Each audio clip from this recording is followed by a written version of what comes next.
خداوند دو چیز به ما داده.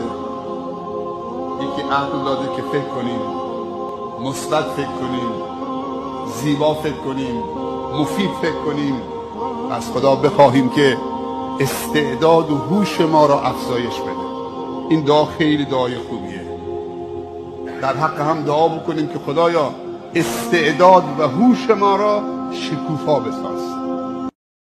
آیات وارد شده که اگر خداوند بندی رو دوست داشت، یعنی عملکردش طوری بوده که خدا رو متوجه خودش کرده، محبت این بنده پیش خدا محرز شده، با عملکرد زیباش خداوند جبرائیل رو میطلبه، بهش میگه جبرائیل من فلان بنده اسم میبره، مشخصاتش میگه به جبرائیل که من فلان بنده هم در روی زمین، در اون نقطه زمین دوست دارم، تو هم دوست بدار.